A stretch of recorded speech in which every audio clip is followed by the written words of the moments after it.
Halo, selamat pagi Smart People. Selamat datang di Morning Topics bersama RHB Sekuritas. Perkenalkan, saya Ilham sebagai Technical Analyst, serta hari ini saya ditemani oleh Pak Wendy. Beliau merupakan tim riset dari RHB Sekuritas dan seperti biasa, beliau akan memaparkan informasi pasar serta sektor tertentu. Jadi bila Smart People memiliki pertanyaan mengenai saham, bisa langsung ditanyakan pada kolom chat. Baik, sekarang kita akan mengulas terlebih dahulu nih Smart People mengenai komoditas, kemudian transaksi asing, dan juga informasi lainnya. Untuk komoditasnya emas ya, yang ditutup naik sebesar 0,43% ke 3.047 per troy ounce.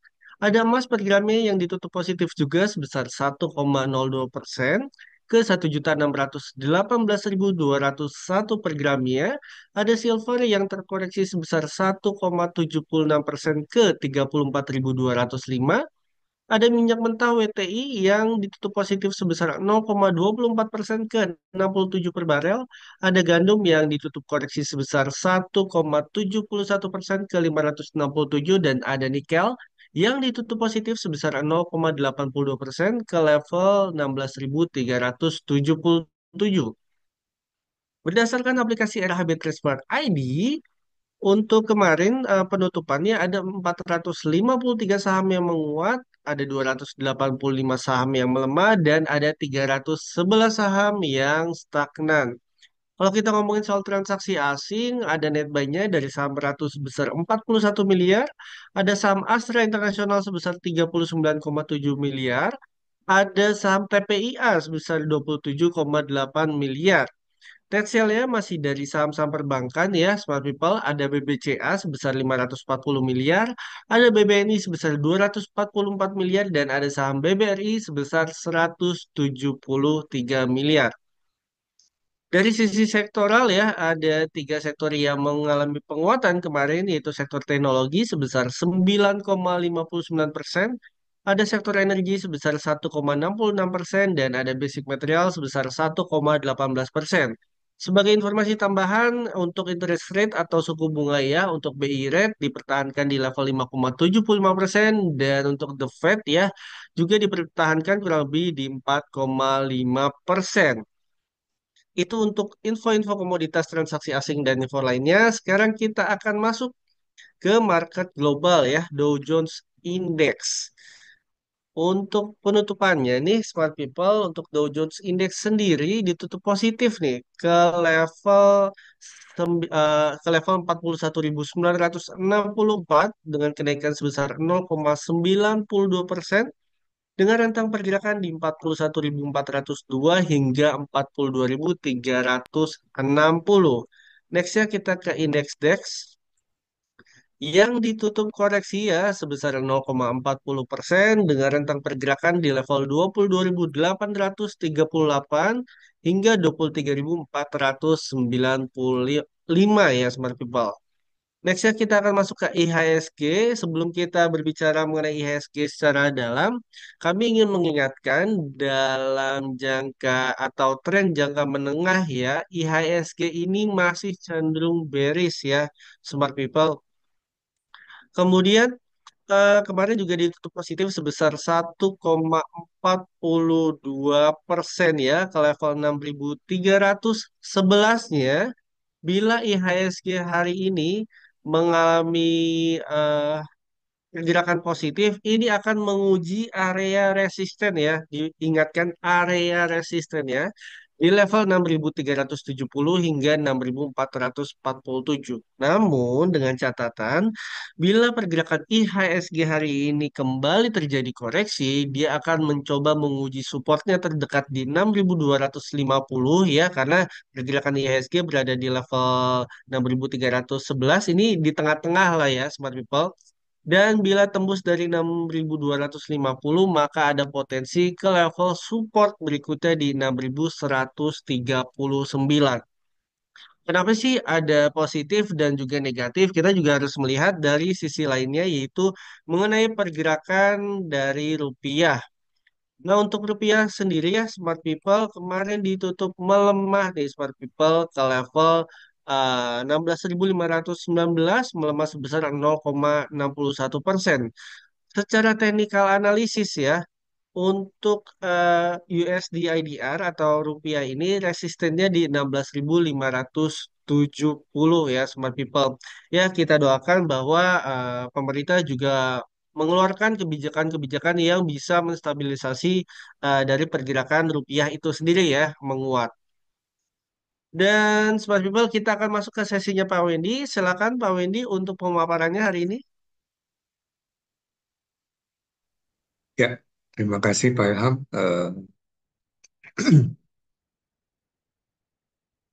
Ini saya tunjukin eh, report terakhir yang kita buat untuk sektor pulp and paper ya. Jadi kalau dari segi harga global, itu secara month-on-month memang ada kenaikan, tapi secara year-on-year ada penurunan. Jadi kalau kita compare rata-rata di first quarter tahun ini dengan first quarter Izin tahun Pak Wendy lalu, untuk suaranya agak terputus-putus. oh,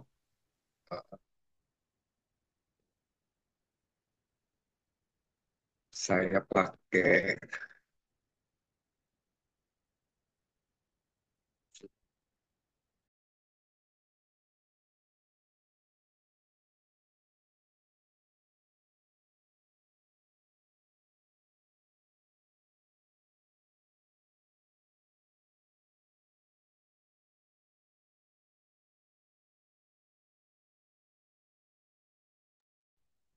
Baik Smart People, bagi Smart People yang memiliki pertanyaan nih bisa langsung ditanyakan pada kolom chat.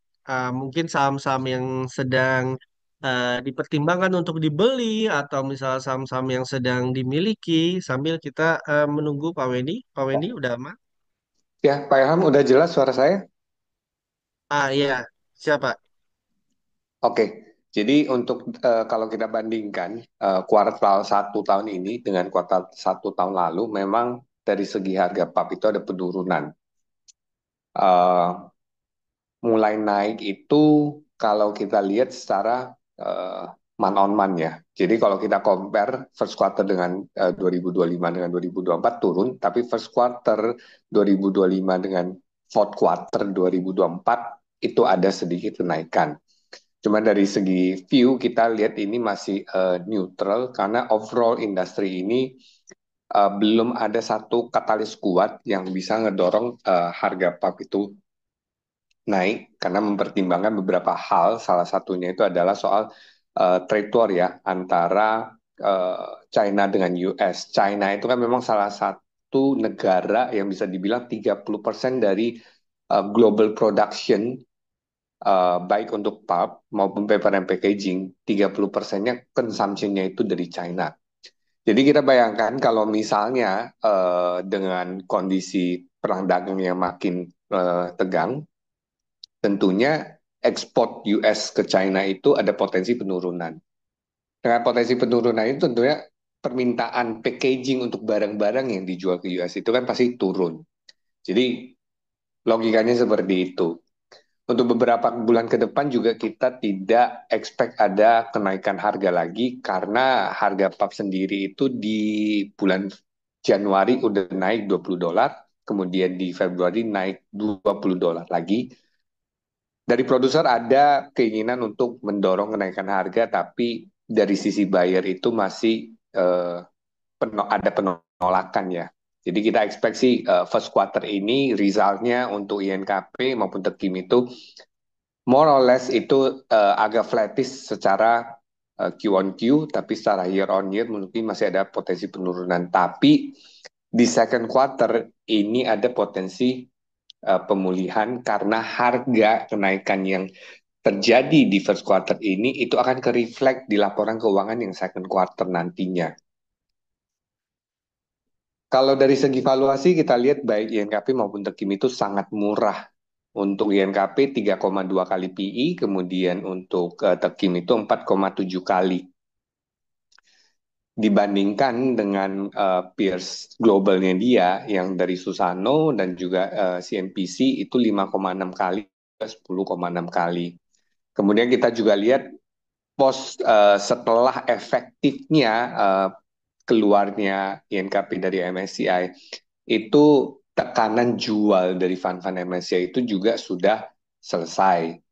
Mungkin saat ini kita lihat sih untuk bottom fishing sudah boleh, tapi tunggu habis Lebaran. Karena kita lihat di second half itu mulai ada perbaikan dari segi earnings, apalagi nanti di fourth quarter pabrik INKP yang di Karawang yang luasannya itu 300-an hektar itu akan mulai commercial operation, itu yang diharapkan bisa menumbuhkan earnings ya karena dia sudah tidak lagi dependent terhadap harga pub, kenaikan harga pub untuk bisa mencetak earnings growth. Karena mainnya ke depannya adalah volume. Perlu dicatat saat ini production volume INKP itu sudah mentok, makanya mereka harus ekspansi. Jadi dengan ekspansi ini mereka tidak rely on harga pub, mereka lebih banyak jual uh, end product itu yang marginnya lebih bagus dan juga ada bantuan dari pertumbuhan sales volume. Mungkin seperti itu Pak Ilham. Baik, terima kasih Pak Wendy atas pemaparannya. Tadi kalau misalnya sedikit highlight itu habis Lebaran dan ada pemulihan ya Pak Wendy ya. Oke, Smart People kita akan mengintip terlebih dahulu untuk pergerakan dari INKP.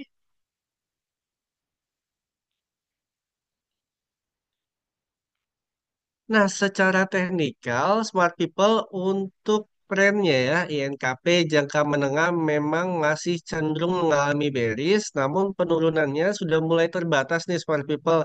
Karena 2 hari yang lalu, kurang lebih hari Selasa ya, itu sempat koreksi juga ke level supportnya nih di 4.600. Nah, Smart People bagi Smart People yang mempertimbangkan untuk membeli saham INKP ya, bisa diperhitungkan untuk target profit terdekatnya itu kurang lebih di area 5.100 ya Smart People. Kemudian target profit keduanya di area 5.575 dengan level stop loss atau toleransi risikonya di area 4.490 hingga 4.500. Nah, selain INKP, kami juga memiliki beberapa pilihan saham, namun sebelum itu kita akan mereview nih pilihan saham kemarin dari Mas Fala. Yang pertama ada MDKA, kemarin juga buy on weakness ya, entry levelnya kurang lebih di area 1.380 dengan target profit di 1.485. Ini masih ada apa ya potensi ya bagi smart people bila saham MDKA ini mengalami koreksi bisa dipertimbangkan di level tersebut. Kemudian untuk saham Goto, wah ini ada gambar apa ini? Kita zoom out dulu ya Smart People. Ini ada pola channel ya Smart People bahwa saham Goto ini secara tren jangka menengahnya memang masih ada potensi upside ya atau lagi uptrend. Ini kemarin juga Mas Fala untuk trading plan-nya itu buy on weakness kurang lebih areanya di 80 hingga 83 ya. Dengan target profit pertama di 87, potensi upside-nya kurang lebih sekitar 8%. Dan target profit kedua di 92 dengan potensi upside sekitar 15%. Dan juga level stop loss atau toleransi risikonya di area 76. Nextnya di saham Sido. Untuk saham Sido, Mas Fala juga kemarin buy on weakness ya Smart People di area 530-nya dengan target profit di area 575. Nah, kami menilai untuk saham Sido sendiri selama berada di area 530 ya, bertahan di atas, ini masih ada potensi upside untuk saham Sido dan kita bisa memanfaatkan momentum jangka pendeknya. Nah, untuk pilihan saham hari ini ada saham ERA, Astra Internasional, dan juga SCMA. Dan saham Astra sendiri tadi misalnya kita lihat di informasi transaksi asing ada netbuy ya, Smart People kemarin. Untuk saham ERA, ini saham ERA masih bertengger atau bertahan di atas level supportnya di 360. Ini ada potensi upside dengan target profit pertamanya di area 400 ya untuk target profit pertama dan target profit keduanya di area 442 dengan potensi upside sebesar 17%-an. Dan jangan lupa untuk level stop loss-nya atau toleransi risiko kurang lebih di 352 untuk saham ERA. Kalau secara jangka pendeknya juga saham ERA ini Ini bagian low, ini bagian high, ini bagian higher low, ini bagian higher high, ini juga bagian low-nya ya, smart people. Kalau misalnya kita sedikit lebih panjang, ini low-nya, ini high-nya, ini higher low-nya. Nah, masih ada potensi upside untuk saham era jangka pendek hingga jangka menengah. Untuk saham Astra ya, saham Astra juga kemarin ditutup positif sebesar 0,86% dan juga ada net buy. Dan hari Selasa kemarin juga sempat mengalami penurunan, namun ya ditutup positif ya sebesar 0,65%. Kami menilai masih ada potensi upside dengan target profit pertamanya di 4.840 ya, potensi upside-nya sekitar 3,2%, dan target profit kedua di 5.050 dengan potensi upside sekitar 7,46%, dan level stop loss atau toleransi risikonya di area 4.560. Nextnya saham SCMA, ini trading plan-nya ya buy ya, untuk target profit pertamanya SMA di area 212 dengan potensi upside sekitar 6,5%, dan target profit keduanya sekitar 12,56% di level 224 ya smart people. Kami ingin mengingatkan untuk saat ini IHSG masih cukup volatile, jadi perlu dipertimbangkan untuk trading plan-nya disesuaikan dengan profil risiko masing-masing. Kita akan masuk ke sesi Q&A. Yang pertama dari Pak Hendy. Jadi bagi people yang memiliki pertanyaan bisa langsung ditanyakan pada kolom chat. Mohon direview SMRA dan BTPS. Baik, untuk SMRA terlebih dahulu. Nah, ini cukup menarik. Di eh, Ini kan kalau misalnya kita lihat secara tren ya masih cenderung bearish, namun sudah terbatas ya smart people. Jadi untuk saham SMRA supportnya itu di area 370, dan selama di atas supportnya 370, saham SMRA ini ada potensi kenaikan ya, dengan target profit pertamanya di 434 dengan potensi upside sekitar 8,5%, target profit keduanya di area 474. Untuk stop lossnya kurang lebih di area 368 untuk SMRA. Kemudian untuk BTPS, nah BTPS sebenarnya ini sudah cenderung sideways, istilah sideways atau flat ya, atau datar trennya. Nah, ini kita bisa memanfaatkan momentum jangka pendeknya untuk saham BTPS untuk level supportnya di 880. Bagi smart people yang mempertimbangkan untuk membeli saham ini ya, bisa menentukan target profit terdekatnya kurang lebih di area 960 ya. Untuk target profit pertamanya, target profit keduanya di area 1020 dengan potensi upside sebesar 11,48%. Level stop loss-nya kurang lebih di area 865 untuk BTPS. Next-nya BRPT. Baik, kita ke BRPT. Untuk BRPT, kalau misalnya kita ukur dengan Fibonacci eksternalnya, ini area support atau batas bawahnya di level golden ratio 261,8% di area 635 yang kemarin juga sempat memantul ya, dan ditutup positif. Jadi bagi smart people ini kan kemarin kurang lebih 2,29%. Ini bisa buy on weakness ya bagi smart people yang mempertimbangkan untuk ditradingkan saham BRPT. Target profit keduanya di 760, target profit pertamanya kurang lebih di area 710 ya, smart people.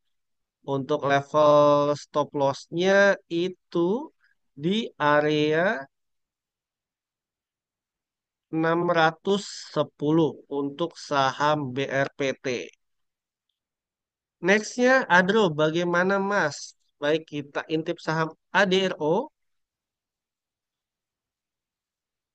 Nah, untuk saham ADRO sendiri ya, kalau misalnya kita lihat secara tren, memang masih ada cenderung bearish ya, untuk saham ADRO bisa dipertimbangkan kembali bagi smart people yang ingin membeli saham ADRO. Untuk supportnya di area 1755, bagi smart people yang sepertinya pengen averaging down deh saham ADRO. Ini target profit pertamanya di area 1880 dan target profit keduanya di area 1995. Untuk level stop loss-nya, Smart People bisa menentukan di area kurang lebih 1715. Namun kami mengingatkan kembali dengan kondisi market yang masih volatile seperti ini dan juga saham ADRO yang cenderung bearish untuk mempertimbangkan trading plan-nya sesuai dengan profil risiko masing-masing. Nextnya, oke, kita lihat untuk Antam. Sorry. Ini sudah ada trading plan-nya ya, Smart People. Dan kalau misalnya kita lihat, emas ya, tadi kita bahas juga mengalami kenaikan ya. Saham Antam sendiri ini berada di area supportnya di level 1630 dan kemarin ditutup positif sebesar 1,53% ke level 1660. Nah, bagi smart people nih yang mempertimbangkan membeli saham Antam, target profit pertamanya bisa di 1725 dengan potensi upside sebesar 3,92%, hampir 4%. Dan target profit keduanya di area 1825 dengan potensi upside sebesar 9,94% dan hampir 10%.